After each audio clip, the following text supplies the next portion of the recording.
মুখ্যমন্ত্ৰীৰ আশীৰ্বাদ লৈ মনোনয়ন দিলে পীয়ুষ হাজৰিকাই। পীয়ুষৰ লগতে মৰিগাঁও জিলাৰ আন 2 বিজেপি প্ৰাৰ্থী ৰমাকান্ত দেউৰী আৰু কদিৰুজামান জিন্নাতে দিলে মনোনয়ন। মনোনয়নৰ পাছতে বিশাল জনসভাক সম্বোধন কৰিলে মুখ্যমন্ত্ৰী সোণোৱালে। মুখ্যমন্ত্ৰীৰ আশীৰ্বাদ লৈ পীয়ুষ হাজৰিকাৰ মনোনয়ন দাখিল। পীয়ুষৰ লগতে মৰিগাঁও জিলাৰ আন 2 বিজেপি প্ৰাৰ্থী ৰমাকান্ত দেউৰী আৰু কদিৰুজামান জিন্নাহৰ মনোনয়ন দাখিলৰ পাছতে বিশাল জনসভাক সম্বোধন মুখ্যমন্ত্ৰীৰ। মুখ্যমন্ত্ৰীৰ কাষত টিকট বঞ্চিত বিজেপি নেতা তথা প্ৰাক্তন সাংসদ ৰাজেন গোহাঁই। 5 বছৰীয়া সফলতাৰ খতিয়ান দাঙি ধৰি মুখ্যমন্ত্ৰীৰ ঘোষণা, এইবাৰো ৰাজ্যত হ'ব বিজেপি চৰকাৰ। বিজেপি চৰকাৰ পুনৰ হ'বই, এই কথা নিশ্চিত।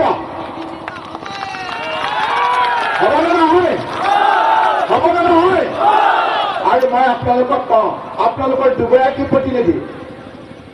পীয়ুষ হাজৰিকা আৰু ৰমাকান্ত দেউৰী, তেখেতসকলে 2019 চনত যি প্ৰতিশ্ৰুতিৰে জাগিৰোড আৰু মৰিগাঁও সমষ্টিৰ পৰা নিৰ্বাচিত হৈছিল, সেই প্ৰতিশ্ৰুতি ৰাস্তা পদূলি, দলং, মথাউৰি নিৰ্মাণ, বিভিন্ন ধৰণে ৰাইজক সহায় সহযোগিতা আৰু 2টা সমষ্টিৰ আৰু এই জিলাৰ সামগ্ৰিক উন্নয়নৰ বাবে যি দক্ষতাৰে কাম কৰিলে, তাৰ বাবে আজি মৰিগাঁও জিলাৰ ৰাইজ আনন্দিত আৰু উৎসাহিত। ৰাজ্যত পুনৰ বিজেপি চৰকাৰ প্ৰতিষ্ঠাৰ ক্ষেত্ৰত আত্মবিশ্বাসী মুখ্যমন্ত্ৰী। জাগিৰোডত পীয়ুষ হাজৰিকা, মৰিগাঁৱত ৰমাকান্ত দেউৰীৰ লগতে বিপুল ভোটেৰে জয়ী কৰোৱাৰ আহ্বান জনালে লাহৰীঘাটৰ বিজেপি প্ৰাৰ্থী কদিৰুজামান জিন্নাহক। টিকট বঞ্চিত হোৱাৰ পাছতে বিকল্প চিন্তাৰ ঘোষণা কৰা ৰাজেন গোহাঁয়েও ৰাইজক ভোট দিয়াৰ আহ্বান জনালে মৰিগাঁও জিলাৰ 3 বিজেপি প্ৰাৰ্থী। সমগ্ৰ অসমতে যোৱাৰ পিছত ভাৰতীয় জনতা পাৰ্টীৰ পক্ষত আৰু আমাৰ পাৰ্টীয়ে ভাৰতীয় জনতা পাৰ্টী আৰু অসম গণ পৰিষদৰ আৰু UPL বা BPCLৰ মিত্ৰজোঁটৰ চৰকাৰকে হ'ব, তাত কোনো সন্দেহ নাই। তেওঁলোকৰ সকলোকে আশীৰ্বাদ কামনা কৰিছোঁ, যাতে আমাৰ মৰিগাঁও জিলাৰ গোটেইকেইজন পাৰ্টী যাতে ভাৰতীয় জনতা পাৰ্টী জয়যুক্ত হয়। বিজেপি প্ৰাৰ্থীৰ হৈ ৰাজেন গোহাঁয়ে ভোট ভিক্ষা কৰাৰ পাছতে জাগিৰোড আৰু মৰিগাঁৱত সবল হৈছে বিজেপিৰ স্থিতি। লাহৰীঘাটতো নতুন উদ্যমেৰে যুঁজ দিবলৈ কঁকালত টঙালি বান্ধিছে বিজেপি প্ৰাৰ্থী কদিৰুজামান জিন্নাহে। নিৰুৎপল বৰাৰ সহযোগত মৰিগাঁৱৰ পৰা Pawanjyoti Deka report, news 18 Assam north. Ticket বঞ্চিত বহু নেতাৰ দৰে হঠাৎ ইউটাৰ্ণ বৃন্দাবন গোস্বামী।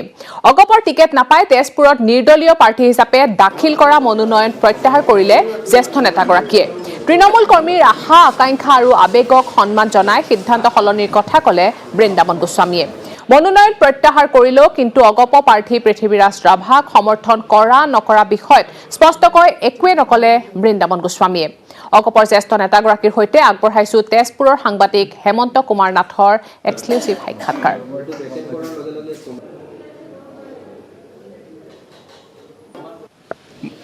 অৱশেষত মনোনয়ন পত্ৰ প্ৰত্যাহাৰ কৰিছে বিধায়ক বৃন্দাবন গোস্বামী। হঠাৎ এই সিদ্ধান্ত হঠাৎ হয়। অসমৰ বহু সমষ্টি অসম গণ পৰিষদৰ তৃণমূল পৰ্যায়ৰ কৰ্মীৰ আহ্বান আৰু অসম গণ পৰিষদৰ হাতৰ পৰা হেৰাই যোৱা অজস্ৰ সমষ্টিৰ বঞ্চিত মোৰ সতীৰ্থ দলীয় কৰ্মীৰ আহ্বান আৰু বহু শুভাকাংক্ষীৰো আহ্বান। মই সংসদীয় ব্যৱস্থাৰ পৰা আকৌ ৰাইজৰ মাজলৈ যাব লাগে। অসম গণ পৰিষদ মানে অসমৰ ৰাইজ মানে অসম গণ পৰিষদ। গতিকে জনমুখী দৃষ্টিভংগীলৈ ৰাইজে বিচাৰিছে। দলৰ জন্মলগ্নত মই এক গুৰু দায়িত্ব ল'বলৈ সুবিধা পাইছিলোঁ আৰু দীঘলীয়া সময় আঞ্চলিকতাবাদৰ ৰাজনীতি অসম গণ পৰিষদৰ বহু সময়ত বহু জটিল সময়তো মই দায়িত্ব লৈ আগবঢ়াই আনিছিলোঁ। এতিয়াও অগণন তৃণমূল কৰ্মী ৰাজ্যখনৰ আহ্বান জনাইছে, মই ৰাইজৰ মাজলৈ যাব লাগে। এতিয়া আপুনি অগপৰ যিগৰাকী প্ৰাৰ্থী পৃথিৱীৰাজ ৰাভা, তেখেতক আপুনি সহায় কৰিব? এই বিষয়টো সম্পৰ্কত মই এতিয়া একো নকওঁ, কাৰণ মোৰ দলৰ কৰ্মীসকল দলৰ বিভিন্ন সহকৰ্মীসকল আছে তেখেতসকলৰ বহুত প্ৰশ্ন আছে আৰু সেই প্ৰশ্নবিলাকৰ দলৰ মজিয়াত মীমাংসা কৰি লৈ কি ব্যৱস্থা লয় তেখেতসকলে ল'ব আজি মোৰ এগৰাকী আঞ্চলিকতাবাদী অসমীয়া জাতিৰ স্বাভিমান সুৰক্ষাৰ কাৰণে সংগ্ৰাম কৰি অহা এজন ব্যক্তি হিচাপে এই সময়ত তৃণমূল পৰ্যায়ত অগণন নিৰীহ নিষ্ঠাবান হাজাৰ বিজাৰ কৰ্মী আছে যাৰ লগত মই জীৱন ভৰি তেওঁলোকৰ লগত আছোঁ তেওঁলোকে বিচাৰিছে অসম গণ পৰিষদ ৰাজমুখী হ'ব লাগে অসম গণ পৰিষদ ৰাইজৰ দল হ'ব লাগে মৰিয়নি নিৰ্বাচন নেখেলে অখিল গগৈয়ে কেৱল শিৱসাগৰ সমষ্টিতহে আগবঢ়াব প্ৰতিদ্বন্দ্বিতা নিৰ্বাচনত বিজেপিক প্ৰতিহত কৰাৰ স্বাৰ্থতে এই সিদ্ধান্ত গ্ৰহণ কৰে অখিল গগৈয়ে যুদ্ধ জয়ৰ অংক বিজেপিক প্ৰতিহত কৰাৰ স্বাৰ্থত মৰিয়নি এৰিলে অখিলে কেৱল শিৱসাগৰৰ পৰাহে অখিল গগৈয়ে কৰিব প্ৰতিদ্বন্দ্বিতা মৰিয়নি এৰি শিৱসাগৰ ধৰা অখিল গগৈৰ জয়ৰ বাবে শিৱৰাত্ৰিৰ দিনাই শিৱসাগৰৰ শিৱদৌলত চাকি দিলে অখিলৰ মাতৃভগ্নীয়ে বিচাৰিলে নিৰ্বাচনী জয়ৰ আশীৰ্বাদ তাৰ ফলাফলটো ৰাইজে শিৱসাগৰ ৰাইজে কৰিব বুলিয়ে মই আশাত ভগৱানৰ ওচৰত প্ৰাৰ্থনা কৰি আছোঁ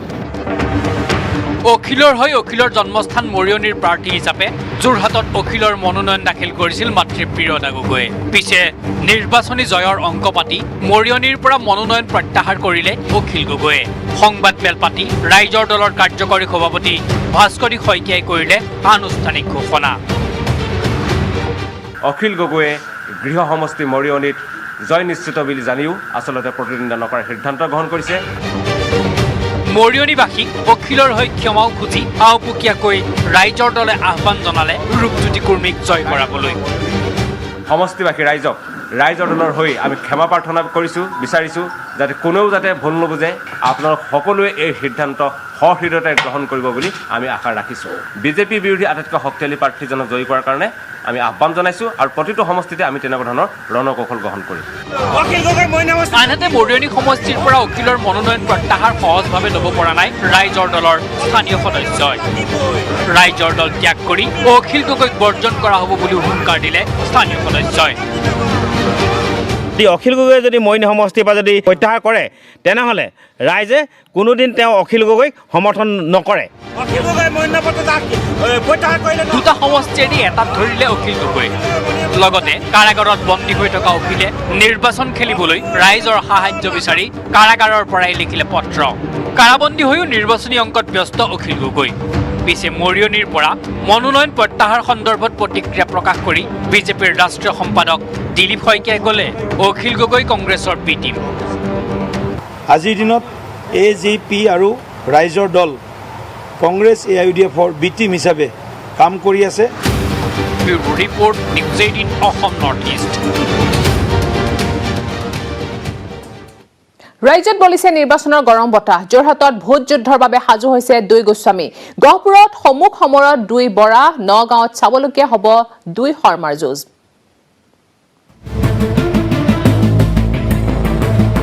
এইবাৰ কেইবাটাও সমষ্টিত আকৰ্ষণীয় হ'ব নিৰ্বাচনী যুঁজ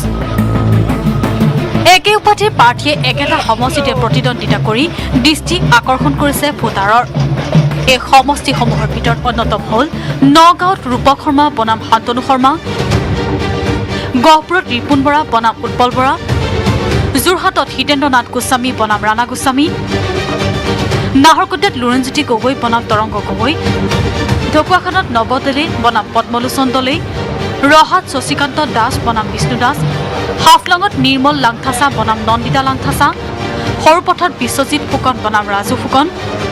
জুনাইত ভুৱন পেকু বনাম হেমহৰি প্ৰসন্ন পেকু শদিয়াত বলিন চেতিয়া বনাম লক্ষীণ চন্দ্ৰ চেতিয়া এনেদৰে এইকেইটা সমষ্টিত নিৰ্বাচনী যুঁজত অৱতীৰ্ণ হৈছে একে উপাধিৰ ৰথী মহাৰথী ইতিমধ্যে এই সমষ্টিসমূহত তুংগত উঠিছে নিৰ্বাচনী প্ৰচাৰ কোনে কাক ৰণত পেলায় সেয়া স্পষ্ট হ'ব অহা 2 মে'ত news desk report news 18 Assam north east আৰু আছে খবৰ চাই থাকক চিটি 18 ঘূৰি আহিম এটা সৰু বিৰতিৰ পিছত স্ট্ৰং মানে জানেনে মাইথান স্ট্ৰং মানে মাইথান নিৰ্মাণৰ মানদণ্ড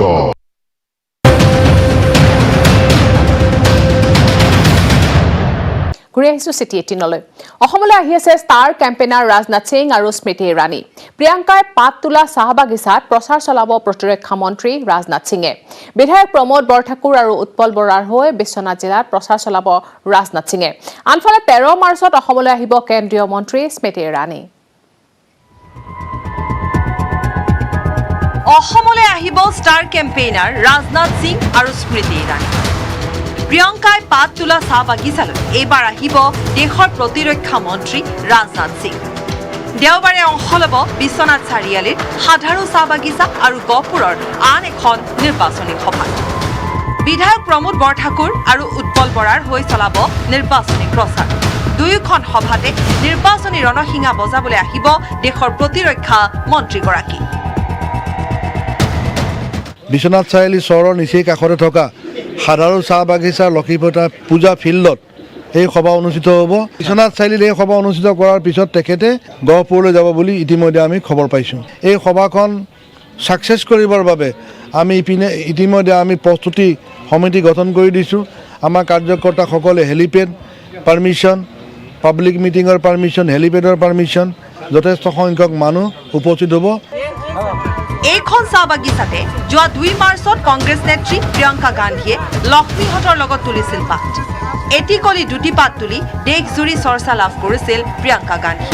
বিশ্বনাথ চাৰিআলিত সেই সাধাৰু চাহ বাগিচাৰ একেখন খেলপথাৰতে অনুষ্ঠিত হ'ব প্ৰতিৰক্ষা মন্ত্ৰী ৰাজনাথ সিঙৰ নিৰ্বাচনী সভা যিখন ফিল্ডৰ লগত হাকমথা মণ্ডল চতিয়া মণ্ডল টাউন মণ্ডল বিশ্বনাথ মণ্ডল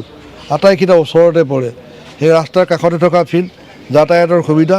সেইবাবে আমি সাধাৰু ফিল্ডখন আমি নিৰ্বাচন কৰি লৈছোঁ আমিতো প্ৰিয়ংকা গান্ধীক আনি দিলোঁ হাকমথালৈ পাত তোলা চাবলৈ আহিলে গতিকে ভাল কথা তেখেতো আহিছে চাহ বাগিচাৰ মহিলাসকলৰ বুজ লৈছে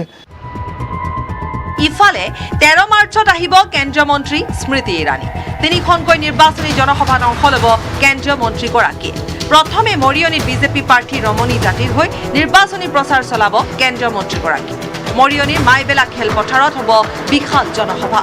ইয়াৰ পাছতে শিৱসাগৰত বিজেপি প্ৰাৰ্থী সুৰভি ৰাজখোৱাৰ হৈ নিৰ্বাচনী প্ৰচাৰ চলাব স্মৃতি ইৰাণী শিৱসাগৰৰ পৰা চামগুৰিৰ আমবাগান খেলপথাৰত অনুষ্ঠিত হ'বলগীয়া জনসভাত বিজেপি প্ৰাৰ্থী অনিল শইকীয়াৰ হৈ চলাব নিৰ্বাচনী প্ৰচাৰ এই সভাৰ পাছতে দিল্লীলৈ উভতি যাব কেন্দ্ৰীয় মন্ত্ৰীগৰাকী বিশ্বনাথৰ পৰা তুষাৰ হাজৰিকাৰ সহযোগত bureau' report news 18 Assam north east ৰায়পুৰত চলি থকা ৰোড ছেফটি ৱৰ্ল্ড ছিৰিজৰ একাদশ খেলখনত দক্ষিণ আফ্ৰিকা লিজেণ্ডে ইংলেণ্ড লিজেণ্ডক 8 উইকেটত পৰাস্ত কৰে প্ৰথমে বেটিং কৰিবলৈ লৈ ইংলেণ্ডে 121 ৰানতে অল আউট হয় আৰু ইয়াৰ বিপৰীতে দক্ষিণ আফ্ৰিকাৰ দলটোৱে 42টা বল খেলিবলৈ বাকি থকা অৱস্থাতে জয়ৰ বাবে প্ৰয়োজনীয় ৰান লাভ কৰে এই প্ৰতিবেদন আগবঢ়াই বিদায় লৈছো এতিয়া বাতৰিৰ পৰা নমস্কাৰ डिलीवरी ऑफ स्पिन और जो शोफील्ड को आउट किया था वो दूसरा गेंद था जब पिच होने के बाद तेजी से अंदर आई ৰায়পুৰৰ শ্বহীদ বীৰ নাৰায়ণ সিংহ ইণ্টাৰনেশ্যনেল ষ্টেডিয়ামত চলি থকা ৰোড ছেফটি ছিৰিজৰ নিজৰ তৃতীয়খন খেলত দক্ষিণ আফ্ৰিকাই ইংলেণ্ডক 8 উইকেটত পৰাস্ত কৰে ইংলেণ্ডক 121 ৰানতে সীমাবদ্ধ ৰাখি দক্ষিণ আফ্ৰিকাই 2 উইকেটৰ বিনিময়ত 13 অভাৰতে লক্ষ্যত উপনীত হয় দক্ষিণ আফ্ৰিকাৰ অপেনাৰ মেনুৱান উইক আৰু এণ্ড্ৰু পুটিকে অতি সুন্দৰ প্ৰদৰ্শনেৰে প্ৰথম উইকেটত 99 ৰানৰ পাৰ্টনাৰশ্বিপ গঢ় দিয়ে দক্ষিণ আফ্ৰিকাৰ অলভিৰো পিটাৰছন আৰু কেপ্টেইন জন্টু ৰুটছৰ যুটীয়ে দলটোক বিজয়ৰ মুখ দেখুৱায় ইয়াৰ পূৰ্বে টছত হাৰি ইংলেণ্ডে প্ৰথমে বেটিং কৰিবলৈ গৈ 18 অভাৰ এটা বলত আটাইকেইটা উইকেট হেৰুৱাই সংগ্ৰহ কৰে 121 ৰান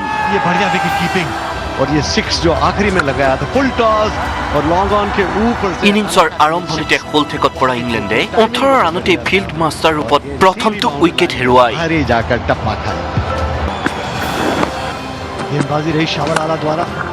মাষ্টাৰে এটাও ৰান সংগ্ৰহ কৰিব নোৱাৰাকৈ আউট হয়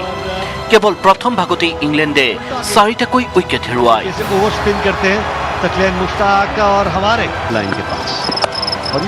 অৱশ্যে ক্ৰিজত পিটাৰছন থকালৈকে দৰ্শকসকল উৎসাহিত হৈ আছিল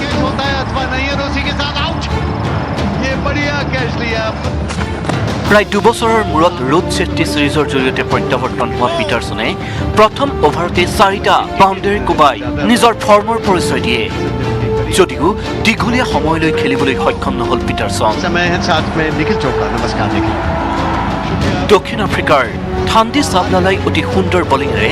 28 ৰানত 3টা উইকেট লাভ কৰে তেওঁৰ এই সুন্দৰ প্ৰদৰ্শনৰ বাবে মেন অফ দ্য মেচ খিতাপ লাভ কৰে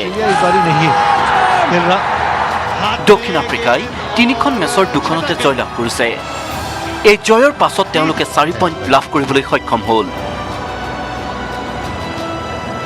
ইংলেণ্ডে এই টুৰ্ণামেণ্টৰ 3খন খেলৰ এই প্ৰথম পৰাজয় পইণ্টৰ তালিকাত দক্ষিণ আফ্ৰিকাই বৰ্তমান 3য় স্থান লাভ কৰি আছে खुशकिस्मत रहे मेरे हिसाब से रमन क्योंकि पहली जो 2 विकेट्स उनको मिली थी दोनों ही 13 मार्चत इंडिया लीडर्सरे मुखामुखी হ'ব दक्षिण अफ्रीका लेग स्टंप्स के ऊपर से जा रही थी और ये तो समझ ही नहीं आया रायपुरर পৰা जुगल तिवारीৰ report news 18 Assam north east जाके कुछ बढ़िया प्रदर्शन करे कदमों के मिड ऑन के सर के ऊपर से मारा